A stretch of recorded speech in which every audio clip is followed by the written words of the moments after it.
হরে কৃষ্ণ। তো ভাবছো তো যে হরে কৃষ্ণ কেন বলছে রে বাবা? আরে দাঁড়াও দাঁড়াও।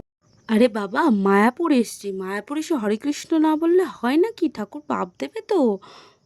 দেখো, এত কথা বলতে বলতে আমরা পৌঁছেও গেছি মায়াপুর। এবার আমরা ভেতরে যাব। পাপা, ও বাবান, দেখো আমরা এবার ভেতরে ঢুকে গেছি। তো ভেতরে ঢুকে এত সুন্দর একটা দৃশ্য দেখে তো এমনিই মনটা ভালো হয়ে যায়। আর ভিউটা দেখো গাইস, ভিউটা জাস্ট ওয়াও। এবার আমরা ভেতরে ঢুকছি আস্তে আস্তে, মন্দিরে যাব আর কি। তো এবার আমরা ভেতরে যাচ্ছি। হালকা হালকা খিদে পেয়েছে, কিছু মিছু খাওয়া খিদে আর কি। তো দেখো, গিয়ে ফার্স্টেই দেখে ফেলেছিলাম ধোসা। তো আমরা ধোসা খাওয়ার জন্য দাঁড়িয়ে পড়েছি লাইনে। এর ধোসাটা দেখো আমাদের ধোসা দিয়ে দিয়েছে। এবার আমরা ধোসা খেয়ে মন্দিরের ভেতরে যাব।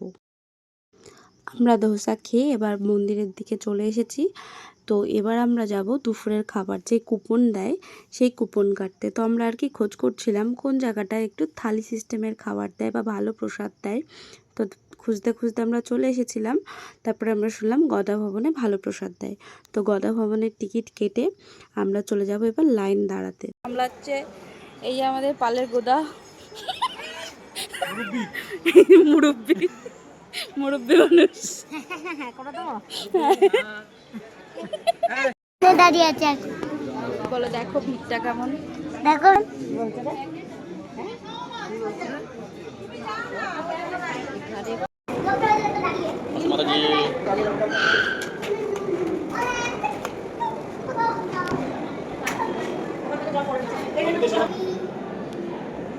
ও প্রসাদ খাবে? প্রসাদ খাবে? খাবে? ওকে। প্রসাদ খেয়ে তো আমরা এখন চলে এসেছি। আমরা এসেছি এখন একটু বসে রেস্ট নিতে, তারপর একটু।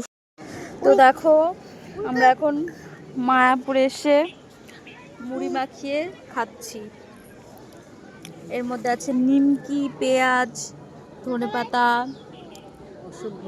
অসভ্য পাতা দিয়ে আমরা এখন মুড়ি মেখে খাচ্ছি। যে শশা একটু আগে ফল খাওয়া হয়েছে। তারপর এবার আমাদের বাড়ি ফেরার পালা। তো দেখো আমরা এবার চলে যাচ্ছি বাড়ি। তো খুব ভালো লাগলো, আজকের দিনটা খুব ভালোভাবে কাটালাম আমরা সবাই মিলে। তো কে কে আমার ব্লগটা দেখলে একটু কমেন্ট করো, একটু সাপোর্ট করো। টাটা সবাইকে।